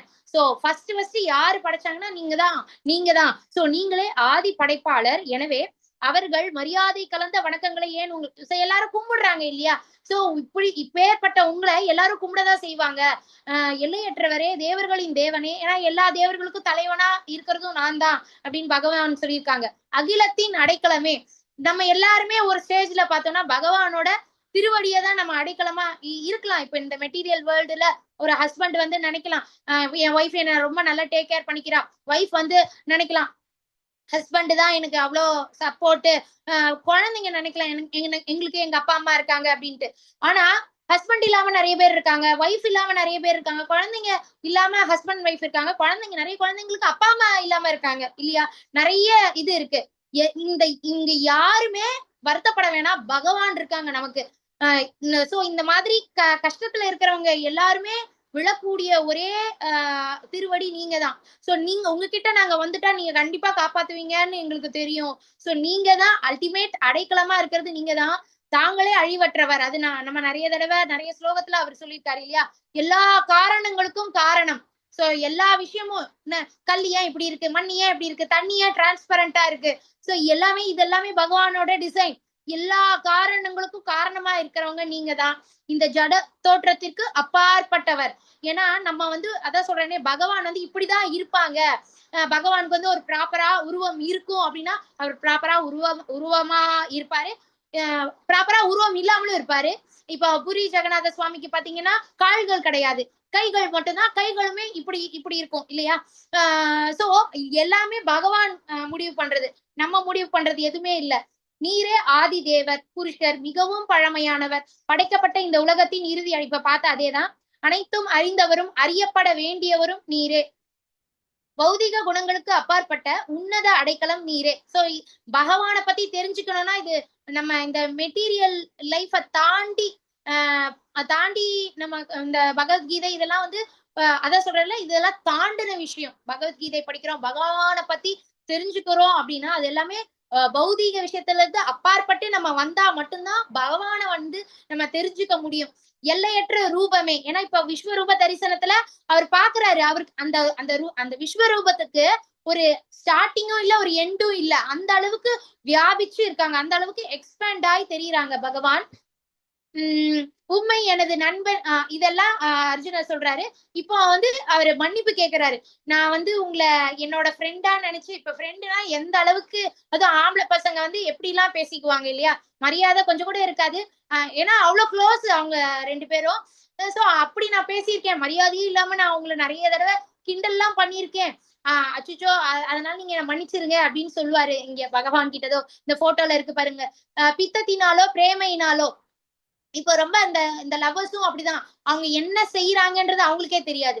அது மாதிரி பித்தம் வந்து தலைக்கு மேல போயிருச்சுன்னா அவங்களும் பாத்தீங்கன்னா ஒரு இது தள்ளாட்டத்துலதான் இருப்பாங்க, அவங்க என்ன பண்றாங்கன்னு அவங்களுக்கே தெரியாது. சோ அந்த மாதிரி நீங்க என்ன நினைச்சுக்கோங்க, நான் ஏதோ பித்தத்திலயோ பிரேமையிலயோ நான் அப்படி தப்பு பண்ணிட்டேன்னு நினைச்சு என்ன மன்னிச்சு விட்டுருங்க பகவானே அப்படின்ட்டு சொல்லி அவர் கேட்கிறாரு. பொழுதுபோக்கான கேளிக்கையின் போதும் ஒரே படுக்கையில, ஏன்னா அதுதான் சொல்றாரு, நான் நிறைய தடவை உங்களை கிண்டல் பண்ணியிருக்கேன், கேலி பண்ணியிருக்கேன்.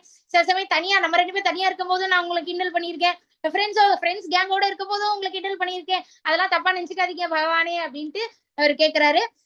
இத்தகைய குற்றங்களுக்காக தயவு செய்து என்னை மன்னிப்பீராக அப்படின்னு கேக்குறாங்க. ஆனா பகவான் கருணை கடல் இல்லையா, அவங்க மன்னிச்சிருவாங்க. இதுவரை நான் என்றுமே கண்டிராத விஸ்வரூபத்தை பார்த்த பிறகு நான் மிகவும் மகிழ்ச்சி அடைகிறேன். சோ நான் வந்து சந்தோஷமும் படுறேன், ஆனா அதே சமயத்துல எனக்கு பயமாவும் இருக்கு. அதனால எனக்கு போதும் அப்படின்ட்டு அவர் சொல்றாரு. விஸ்வரூப தரிசனம் போதும் அப்படின்ட்டு அர்ஜுனர் கேட்பாரு.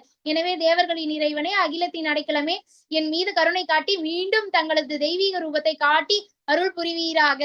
அதாவது அந்த தெய்வீக ரூபம்ன்றது என்னன்னா, எனக்கு 4 கரங்களோட காட்டுங்க போதும். 4 கரங்கள சங்கு சக்கரதாரியா ஒரு கையில தாமரை மலரும், ஒரு கையில கதையும் வச்சுக்கிட்டு, நல்ல பெரிய மகுடம் வச்சுக்கிட்டு எனக்கு காட்சி தாங்க அப்படின்னு சொல்றாங்க. பாருங்க, அவருக்கு மட்டும் இல்ல, இப்ப பகவான் நமக்கும் காட்சி தந்துட்டு இருக்காங்க. பாருங்க, அந்த திருப்பதி ஏழுமலையானுக்கு இருக்கிற மாதிரி மகுடம் நல்ல லாங்கா இருக்கு.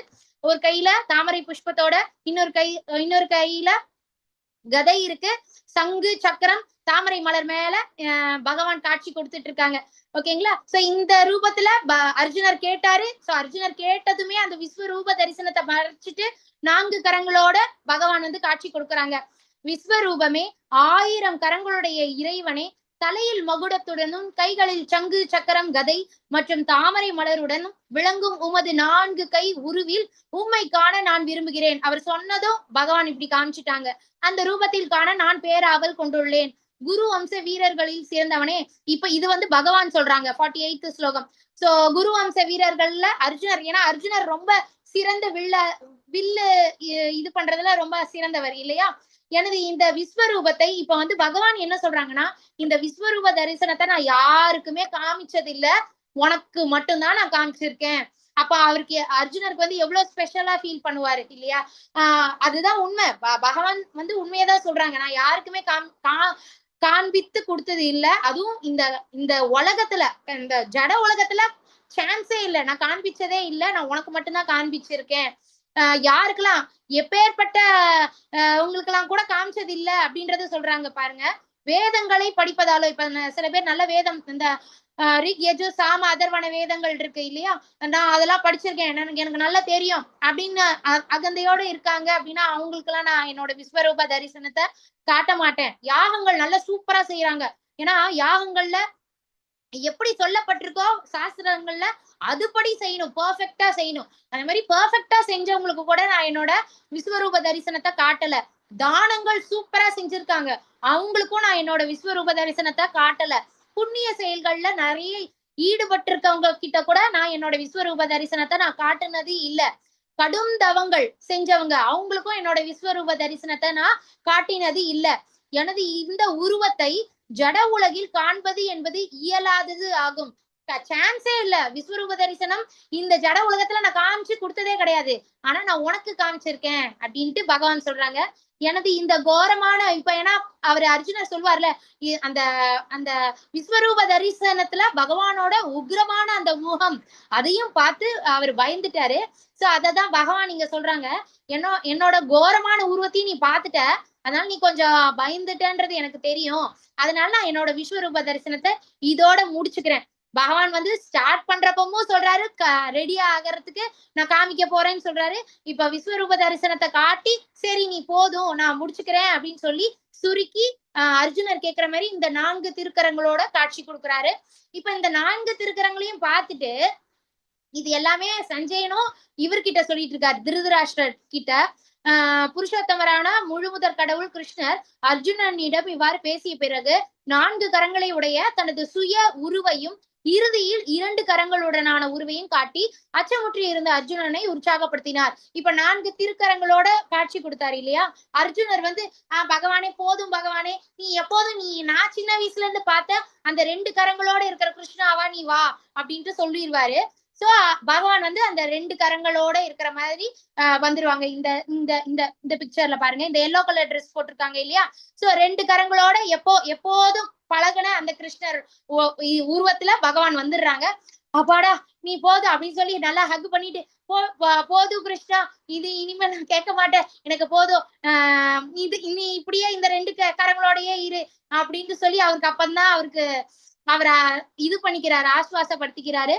கிருஷ்ணரை அவரது உண்மையான உருவில் கண்டபோது அர்ஜுனன் கூறினான், ஓ ஜனார்த்தனா, மனிதனை போன்று தோன்றக்கூடிய மிகவும் அழகான இந்த உருவத்தை கண்டு எனது மனம் தற்போது அமைதியா, இப்பதான் எனக்கு மூச்சே வந்திருக்கு, நான் எனது சுய இயல்பினை மீண்டும் அடைந்துள்ளேன். சோ அவரு விஸ்வரூப தரிசனம் காட்டுறப்போ பகவானே நான் என்ன பண்றது ஏது பண்றது அப்படி புலம்புறாரு. இப்ப பகவான் 2 கரங்களோட வந்ததும் அப்பாடா போதும் சாமி அப்படின்ற மாதிரி அவருக்கு ஆகுது. இப்ப பகவான் சொல்றாங்க, எனது அன்பு அர்ஜுனா, இப்போது இப்ப நீ பாக்குறல இந்த 2 கரங்களோட பாக்குற இந்த ரூபத்தை தான் நிறைய தேவர்களும் இப்படி என்ன 2 கையோட தான் பாக்கணும்னு ஆசைப்படுறாங்க. இதுவுமே அரியதானது. இப்ப 5000 இயர்ஸ் ஆச்சு, நம்ம இன்னும் பாக்கல, நம்ம இன்னும் பகவான் இந்த 2 திருக்கரங்களோட பாக்கல. அதான் பகவான் சொல்றாங்க, இப்படி நீ என்ன 2 கரங்களோட பாக்குறதும் ரொம்ப ரொம்ப அரியதான விஷயம் அப்படின்ட்டு பகவான் வந்து இந்த ஸ்லோகம்ல சொல்றாங்க. எனது அன்பு அர்ஜுனா, உன் முன் நிற்கும் என்னை கலப்படமற்ற பக்தி தொண்டினால் மட்டுமே இது போன்று நேரடியாக காணவும் புரிந்து கொள்ளவும் முடியும். சோ பகவான ஏன்னா அர்ஜுனர் கேட்கிற கேள்விகள் எல்லாமே நமக்கான கேள்விகள், நம்ம மனுஷங்களா இருக்கிற நமக்கு தோணக்கூடிய குழப்பங்கள் தான் அர்ஜுனருக்கு வர குழப்பங்களும். பகவான் அர்ஜுனருக்கு சொல்லக்கூடிய ஆன்சர்ஸ் எல்லாமே நமக்கு சொல்லக்கூடிய ஆன்சர்ஸ். பகவான் வந்து அர்ஜுனரை நீ இப்படி எல்லாம் இரு அப்படின்னு சொல்றது எல்லாமே நம்ம இருக்கிறது தான். சோ பகவான் வந்து என்ன சொல்றாங்கன்னா, என்ன யாரால பார்க்க முடியும்னா கலப்படமே இல்லாம பக்தி தொண்டு செஞ்சுட்டு வந்தோம்னா கண்டிப்பா நம்ம பகவானை பார்க்க முடியும். இப்ப கிருஷ்ணர் பாத்தீங்கன்னா எப்பவுமே இப்படிதான் இருப்பாங்க, அப்படியே ஸ்டிஃபாலாம் இருக்கவே மாட்டாங்க. ஒண்ணு ஃப்ரெண்ட்ஸ் கிட்ட சாஞ்சுக்கிட்டு இருப்பாங்க, இல்ல இப்படிதான் திருபங்க ரூபம், ஒரு பெண்டு இருக்கும் கண்டிப்பா, இப்படி இருப்பாங்க. இது பேர் திருப்பங்க ரூபம்னு சொல்லிட்டு சோ நம்ம கலப்படமே இல்லாம ஒரு நல்ல ஒரு பக்தி தொண்டு செஞ்சுட்டு வந்தோம் அப்படின்னா கண்டிப்பா பகவானோட உலகத்தை, பகவானோட திருவடியை நம்ம அடைய முடியும். இவ்வழியில் மட்டுமே என்னை பற்றிய உண்மையின் ரகசியங்களில் உன்னால் நுழைய முடியும். சோ பகவானை நம்ம பார்க்கணும்னா அந்த கலப்படமற்ற பக்தி தொண்டு நம்ம செஞ்சோம் அப்படின்னா கண்டிப்பா பகவானை நம்மளால பார்க்க முடியும். எவன் ஒருவன் எனது தூய பக்தி தொண்டு, மறுபடியும் பகவான் வந்து தூய பக்தி தொண்டு பத்தி சொல்றாங்க இல்லையா. தூய பக்தி தொண்டு அப்படின்னா என்ன வந்தாலும் அக்செப்ட் பண்ணிக்கிறது. அது சந்தோஷமா இருக்கட்டும், இல்ல ஏதோ மன கஷ்டமா இருக்கட்டும், ஏதோ அவமானமா இருக்கட்டும், எதுவா இருந்தாலும் அப்படியே அக்செப்ட் பண்ணிக்கிறது. பகவான் இன்னைக்கு எனக்கு இவ்வளவுதான் கொடுத்திருக்கான், ஓகே. இப்ப சுதாமர் அப்படிதான், அவருக்கு அவ்வளவு வறுமை ஆனாலுமே அவர் அவ்வளவு சந்தோஷமா இருப்பாங்க. ஏன்னா பகவான் கிருஷ்ணரோட ஸ்மரணையில தான் இருப்பாங்க எப்பவுமே. அவங்க வந்து வீடு வீடா போய் அந்த உஞ்ச விருத்தி அப்படின்னு சொல்லக்கூடியது வீடு வீடா எவ்வளவு கிடைக்குதோ அவ்வளவுதான் அதை கொண்டு வந்துதான் சமைச்சு சாப்பிட்டுக்குவாங்க, அவங்களும் அவங்க பிள்ளைகளும். அதுலயுமே சந்தோஷமா இருப்பாங்க. சில சமயம் கிடைக்கவும் கிடைக்காது, யாரும் போட மாட்டாங்க. ஒரு வீட்டுல ஏதோ அந்த சாஸ்திரம் பிரகாரம் ஒரு 5 நிமிஷம் தான் இருக்கணும், அதை தாண்டி அவங்க போடலைன்னா அடுத்த வீட்டுக்கு அவங்க போயிடணும், அந்த மாதிரி. சோ சில நாள் அவங்களுக்கு சாப்பாடும் இருக்காது. அப்போ எனக்கு பகவான் வந்து இன்னைக்கு நம்ம யாரும் சாப்பிட வேண்டாம் அப்படின்னு பகவான் நினைச்சிட்டாங்க அப்படின்னு சொல்லி அதுவுமே சந்தோஷமா தான் எடுத்துப்பாங்க. இதுதான் தூய பக்தி தொண்டு. தூய பக்தரோட மனநிலைன்றது இதுதான். என்ன கிடைக்குதோ அதை வச்சு திருப்தியோட இருக்கிறது. எது வந்தாலும் இது பகவானுக்கு தெரியாம எனக்கு வந்து வர்றது இல்ல, சோ அதை நான் அக்செப்ட் பண்ணிக்கிறேன், அந்த மாதிரி இருக்கிறது. அப்புறம் எல்லா செயல்களும் பலன்களை எதிர்பார்க்காம செய்யறது. நான் வந்து அன்னதானம் பண்றேன், அன்னதானம் 100 பேருக்கு இந்த ஜோசிய சொல்லியிருக்காரு, 100 பேருக்கு 100 பிச்சைக்காரங்களுக்கு அன்னதானம் பண்ணா எனக்கு 100 கோடி வரும் அப்படின்ட்டு சொல்லியிருக்காரு, அதனால இதெல்லாம் பலன்களை எதிர்பார்த்து செய்யறது இல்லையா. அது தூய பக்தி தொண்டே கிடையாது. சோ தூய பக்தி தொண்டுனா ஒருத்தன் கஷ்டப்படுறான் போய் ஹெல்ப் பண்றது, அப்புறம் அப்படியே மறந்துடணும். நம்ம யாருக்கெல்லாம் ஹெல்ப் பண்றோமோ அதை அப்படியே மறந்துடணும். நான் செஞ்சேன் அப்படிலாம் அந்த இதே இருக்கக்கூடாது. பலன்கள் எதிர்பார்த்து செய்யாம இருக்கிறது, அதுதான் தூய பக்தி தொண்டு. அப்படி பலன்கள் வருது அப்படின்னாலும் அதை வந்து பகவானுக்கு ஆஃபர் பண்ணிடுறது, அதுதான் தூய பக்தி தொண்டு. அப்புறம் பகவானுக்கு எது பிடிக்கலையோ அந்த செயல்கள் செய்யாம இருக்கிறது. பகவான் எந்த செயல்கள் செய்ய அப்படின்னு சொல்லியிருக்காங்களோ அதை மட்டும் செய்யறது. அப்புறம் ஃபுல் டேவும் பகவானோட ஸ்மரணையில இருக்கிறது. போய் எவ்வளவு தூரம் சேவை செய்ய முடியுமோ சேவை செய்யறது, இதெல்லாமே தூய பக்தி தொண்டு. சோ யாரெல்லாம் தூய பக்தி தொண்டுல ஈடுபட்டுட்டு இருக்காங்களோ, அப்புறம் பலன் நோக்கு செயல்கள், அதுதான் இப்ப சொன்னேன் இல்லையா, நம்ம பலன்கள் கருதி செயல்கள் செய்யாம யாரெல்லாம் இருக்காங்களோ, மனக்கற்பனைகளின் களங்கங்கள், அதாவது இப்ப நமக்கு வரக்கூடிய ப்ராப்ளம்ஸ் சில விஷயம் எல்லாம் 90% நம்ம இமேஜின் பண்றதுனாலதான், இமேஜின் தான் பண்றோம். சிலதெல்லாம் நடக்கவே போறது இல்ல, ஆனா இப்படி ஆயிருமோ, அச்சோ அப்படி ஆயிடுச்சுன்னா என்ன பண்றது, அதுலயே மூழ்கி இருக்கிறது. சோ இந்த மனக்கற்பனைகள் அதெல்லாம் ஈடுபடக்கூடாது. சோ யாருக்கு அவன் மனசு, நம்ம மனம் இழுக்கும் இல்லையா, அதுவுமே நம்ம சாப்டர் 5 சாப்டர் 6 எல்லாம் பார்த்தோம். மனசு வந்து இழுக்கும் நம்மள, மனசு இழுக்கிற இழுப்புக்கு நம்ம போகவே கூடாது, நம்ம இழுக்கணும். மனசு வந்து தேவையில்லாம ஓடுதா அதை புடிச்சு கொண்டு வந்து நிறுத்தணும். சோ தேவையில்லாம கற்பனை பண்ணிக்கிட்டுலாம் இருக்க கூடாது நம்ம. சோ அபார்ட் ஃப்ரம் கிருஷ்ணா நம்ம சிந்தனை பண்றோம் அப்படின்னாலே மாயாவோட பிடிக்குள்ள நம்ம போயிட்டோம் அப்படின்னு அர்த்தம். சோ நம்ம தான் கொண்டு வந்து இது பண்ணோம். இப்ப யாரோ ஒருத்தவங்க பேசுறாங்க, தேவையில்லாம பேசிக்கிட்டு இருக்காங்க, எனக்கு கொஞ்சம் வேலை இருக்கு, நான் அப்புறமா உங்களுக்கு இல்ல போன்ல பேசுறாங்க, இல்ல நேர்ல வராங்கன்னு வைங்களேன், நீங்க ஜப மாலை கொடுத்தீங்கன்னாங்க ஒரு மாலை ஜபம் பண்ணுங்க அப்படின்னு சொல்லுங்க. யாரெல்லாம் இந்த வம்பு பேசுறதுக்குன்னே சில பேர் இருப்பாங்க, உனக்கு தெரியுமா, இது தெரியுமா, அது தெரியுமான்னு. நம்ம இப்ப கிருஷ்ண பக்தர்களா இருக்கிறவங்களுக்கு டைம் வந்து ரொம்ப ரொம்ப ரொம்ப ப்ரெஷியஸ். இப்ப நீங்களுமே இந்த பகவத்கீதை கிளாஸஸ் அட்டன் பண்ண உங்களுக்கு டைமோட முக்கியத்துவம் நல்லாவே தெரியும். உங்களோட வேலைகளை செஞ்சுட்டு மிச்சம் நமக்கு டைம் கிடைக்குதா, நம்ம ஜபம் பண்ணலாம், நம்ம வந்து ஸ்லோகா பிராக்டிஸ் பண்ணலாம், அப்படி நம்ம பாட்டு பாடி பிராக்டிஸ் பண்ணலாம். அந்த மாதிரி உங்களுக்குள்ளேயே பகவான் வந்து சொல்லுவாங்க, நீ இந்த டைம் இதுக்கெல்லாம் ஒதுக்கு. தேவையே இல்லாம விஷயங்கள் வருதுன்னா அழகா அதை கட் பண்ணி போறதுக்கும் பகவான் நம்ம வந்து நமக்கு அறிவு, அதுதான் அந்த ஞானத்தை பகவான் கொடுப்பாங்க. சோ நம்ம தான் அந்த மனசு தேவையில்லாம சிந்திக்குது அப்படின்னாலும், இப்போ ஒன்னும் இல்ல, நம்ம போனை வந்து கிருஷ்ண பக்திக்கும் நம்ம யூஸ் பண்ணலாம். திடீர்னு ஏதாவது தேவையே இல்லாத வருது, அதை பார்த்துக்கிட்டு அப்படியே டைம் போயிட்டே இருக்கும். ஷார்ட்ஸ் பாக்குறப்போ ஹவர்ஸ் அப்படியே 3 மணி நேரம் 4 மணி நேரம் டைம் சர்வ சாதாரணமா போகும் இல்லையா? இப்போ இந்த டெக்னாலஜி, இந்த போனையுமே நம்ம கிருஷ்ண பக்திக்கு எவ்வளவு ஸ்பீச்சஸ் இருக்கு, நம்ம கிளாஸஸ் இருக்கு, அதை போட்டு பார்க்கலாம் இல்லையா? இப்போ மங்களார்த்தி சாங்ஸ், இப்ப நீங்க லெவல் 1 படிக்கிறீங்க, பிரணத்தி எல்லாம் நல்லா வாசிச்சு பிராக்டிஸ் பண்ணலாம். மங்களார்த்தி சாங்ஸ் அது எல்லாமே நம்ம பிளேலிஸ்ட் நம்ம போட்டிருக்கோம், அதை நீங்க பாடி பிராக்டிஸ் பண்ணலாம். கீதை மகாத்மியம்னு ஒரு சாப்டருக்கும் ஒரு கதை இருக்கு, அந்த கதையை நீங்க படிக்கலாம். படிக்கிறதுனாலயும் உங்களுக்கு பலன்கள் வரும். அப்போ உங்களுக்கு புரியும், ஒரு சாப்டர் வாசிக்கிறதுனால இவ்வளவு பெனிஃபிட்ஸ் இருக்கா அப்படின்றதெல்லாம். எதுக்கு நாங்க அந்த கதை போடுறோம்னா அதுக்குதான். சோ யாரெல்லாம் இது வரைக்கும் அந்த கீதை மகாத்மியம் ஸ்டோரி ஒரு சாப்டர் நம்ம படிக்கிறனால அவ்வளவு பலன்கள் இருக்கிறது அப்படின்ற அந்த ஸ்டோரிஸ் எல்லாம் படிக்கலையோ, தயவு செஞ்சு படிங்க, நம்ம குரூப்ல இருக்கும் ஓகேங்களா? சோ இந்த மாதிரி இப்படி எல்லாம் நம்ம பண்ணிட்டு இருந்தோம்னா அழகா என்டையர் டேவும் கிருஷ்ண கான்சியஸோடவே போகும். சோ யார் இப்படி இருக்காங்களோ இவங்க எல்லாரும் கண்டிப்பா என்ன வந்து அடைவாங்க அப்படின்ட்டு பகவான் சொல்றாங்க. அதுக்குதான் நான் இவ்வளோ எக்ஸ்பிளனேஷன் நான் கொடுக்குறேன். சோ மனச நம்ம வந்து பகவான் கிட்ட மட்டும் பகவானோட ஸ்மரணையோட இருக்கிறதுக்கு நம்ம தான், அது எடுத்த உடனே வராது. ஃபர்ஸ்ட் நமக்கு நிறைய தேவையில்லாத இதெல்லாம் வரதான் செய்யும். நம்ம ஆனா பகவத்கீதை ஸ்லோகங்கள் வாசிக்க நம்ம ஜபம் பண்ண அழகா மனசு வந்து ஒரு நிலைப்படும், பகவானோட ஸ்மரணையிலயும் இருக்கும். நம்ம பகவான் கிட்டயும் டெய்லியும் ஒரு கோரிக்கை வச்சிடணும், பகவானே நான் இன்னைக்கு உங்களை பத்தின விஷயங்கள்ல கேட்கறதுல நான் டைம் ஸ்பெண்ட் பண்ணணும், நான் தேவையில்லாத விஷயங்களை நான் வந்து என் மனசுக்கு வரக்கூடாது, நான் அதுல ஈடுபடக்கூடாது, நீங்க தான் காப்பாத்தணும்னு சொல்லி பகவான் கிட்ட ஒப்படைச்சிருங்க.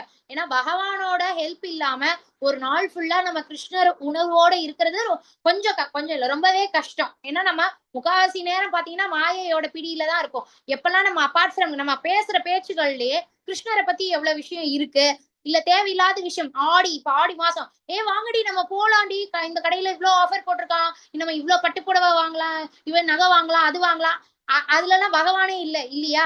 சோ நமக்கு ஆண்டவன் எல்லாருக்கும் தேவையான அளவுக்கு எல்லாமே கொடுத்திருக்காரு.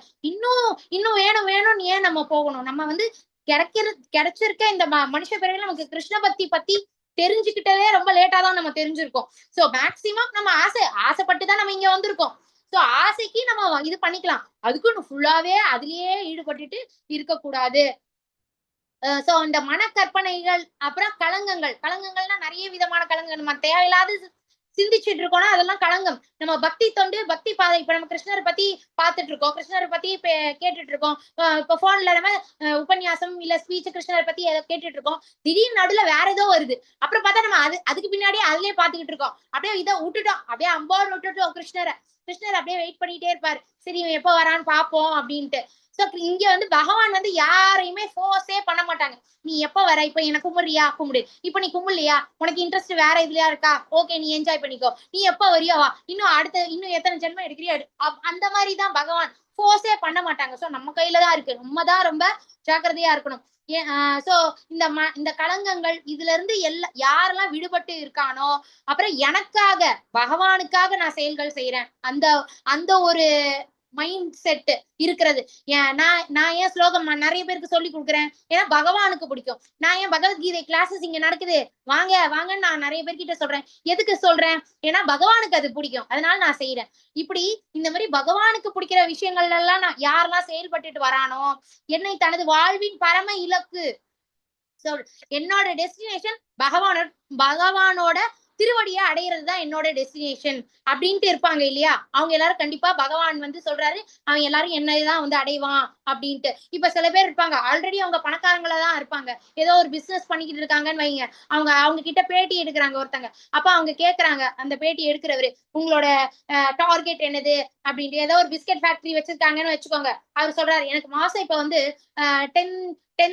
10 crores டர்ன் ஓவர் இருக்கு, நான் என்னோட டார்கெட் வந்து இன்னும் ஒரு 6 months கழிச்சு per month 100 crores turn over வர்றதுக்கு என்னென்ன விஷயங்கள் பண்ணணுமோ நான் அதை பண்ணணும், இதுதான் என்னோட டார்கெட். இப்படிப்பட்டவங்களுக்கு கிருஷ்ணர் கண்டிப்பா கிடைக்கவே மாட்டாரு, ஏன்னா அவங்க அந்த மாயையில மூழ்கி இருக்காங்க, பணம்ன்ற அந்த மாயையில மூழ்கி இருக்காங்க. சோ யாரெல்லாம் எனக்கு வந்து பகவானோட உலகத்தை அடையணும், கிருஷ்ணரோட கோலோக விருந்தாவனத்துல நானும் பகவானோட சேர்ந்து விளையாடணும், இல்ல அந்த பாவங்கள்லாம் இருக்கு இல்லையா, எனக்கு வந்து கிருஷ்ணரை குழந்தையா பாக்குற அந்த பாவம், நான் அவரோட உலகத்துக்கு போகணும் அப்படின்னு யாரெல்லாம் இருக்காங்களோ அவங்களுக்கு கிருஷ்ணர் வந்து அவரை பத்தின விஷயங்களை தெரிஞ்சுக்கிட்டு எப்படி எல்லாம் கிருஷ்ண பக்தி பண்ணணும், எப்படி ஒரு நாள் ஃபுல்லா கிருஷ்ண உணர்வோட செயல்கள் எல்லாம் செய்யணும் அதெல்லாம் கத்து கொடுப்பாங்க. அவங்களுக்கும் தடைகள் எல்லாம் வரும், அவங்க வந்து எல்லாத்தையும் கம்ப்ளீட்டா சரண்டர் ஆயிருப்பாங்க இல்லையா, பகவான் கிட்ட கம்ப்ளீட் ஃபெய்த் இருக்கும், கம்ப்ளீட் சரண்டரும் இருக்கும் அவங்களுக்கு. சோ அவங்க வந்து எல்லாத்தையும் பகவான் கிட்டே அர்ப்பணம் பண்ணிக்கிட்டே இருப்பாங்க, பக்தி அவங்க பாட்டுக்கு பண்ணிக்கிட்டு இருப்பாங்க. அவங்க ஏழையோ பணக்காரனோ எப்படி எந்த நிலைமையில இருந்தாலும் பக்தி பண்றது, ஏன்னா எல்லா பணக்காரங்களும் சாமி கும்பிடாம இல்லையே, சாமி கும்பிடுறவங்களும் நிறைய பேர் இருக்காங்க இல்லையா, அவங்களுக்குன்ட்டு உள்ள இதெல்லாம் பண்ணிட்டு பக்திக்கும் நிறைய முக்கியத்துவம் கொடுக்குற நிறைய பணக்காரர்களும் இருக்காங்க. சோ பகவான் வந்து என்ன சொல்றாங்க, யாரு என்ன வந்து அடையறத டெஸ்டினேஷனா வச்சிருக்காங்களோ அவங்களுக்கு அவங்க கண்டிப்பா பக்தி பண்ணிட்டே வந்து கண்டிப்பா அவங்க என்னதான் வந்து ரீச் பண்ணுவாங்க அப்படின்னு இது நிறைய ஸ்லோகத்துல பகவான் சொல்லியிருக்காங்க, இந்த ஸ்லோகத்திலயும் சொல்றாங்க. மற்றும் எல்லா உயிர்களிடத்திலும் நண்பனாக உள்ளானோ, இப்போ இந்த டெரரிஸ்ட் எல்லாம் பாருங்க, அவங்க ஒரு நாட்டையே அழிக்கணும் அப்படின்ட்டு அந்த ஒரு தாட் இருக்கு அவங்களுக்கு அந்த ஈவு இறக்கம் எதுவுமே இல்லை, அவங்க மட்டும் ஈவு இறக்கம் இருக்கு,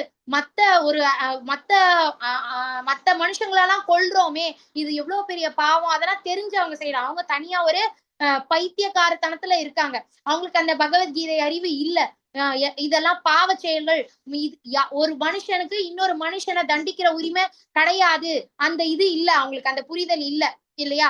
சோ நம்ம எல்லா லிவிங் திங்ஸையும் நம்ம நண்பனா பார்க்கணும் அப்படின்னு தான் பகவானும் சொல்றாங்க. யாரெல்லாம் அப்படி பாக்குறாங்களோ அவங்க எல்லாருமே கண்டிப்பா என்னதான் வந்து அடைவாங்க அப்படின்ட்டு பகவான் சொல்றாங்க. சோ இதோட நம்ம 11th சாப்டர் வெற்றிகரமா முடிச்சிட்டோம். இதுவும் வந்து பாத்தீங்கன்னா ஸ்லோகம் வாசிக்கிறப்போ க்ளோசிங் ஸ்லோகாஸ்ன்றது இதுதான்.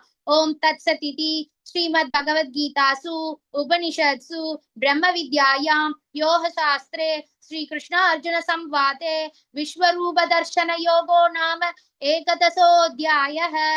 ஹரி ஓம். சோ வெற்றிகரமா நம்ம முடிச்சிட்டோம் 11th சாப்டர். சோ இப்ப இந்த சுருக்கம் வந்து ஆல்ரெடி நம்ம கிளாஸோட ஃபர்ஸ்ட்லயே நம்ம பார்த்தோம் இல்லையா. ஃபர்ஸ்ட் 4 ஸ்லோகம் பகவான் அர்ஜுனர் வந்து கேக்குறாரு, நீங்க நேத்துக்கு எனக்கு உங்களோட ஐஸ்வர்யங்களை சொன்னீங்க, சோ அதை எல்லாமே காட்டுங்க அப்படின்ட்டு, விஸ்வரூப தரிசனம் காட்டுங்க அப்படின்ட்டு எனக்கு ஆசையா இருக்கு, பாக்குறதுக்கு ஆசையா இருக்கு அப்படின்னு சொல்றாங்க. பகவான் வந்து அவரோட விஸ்வரூப தரிசனத்தை காட்டுறாங்க.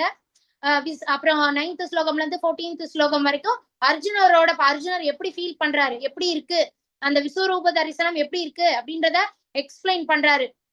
அதுக்கப்புறம் அவரோட எக்ஸ்பீரியன்ஸ் என்ன அதெல்லாம் எக்ஸ்பிளைன் பண்றாரு.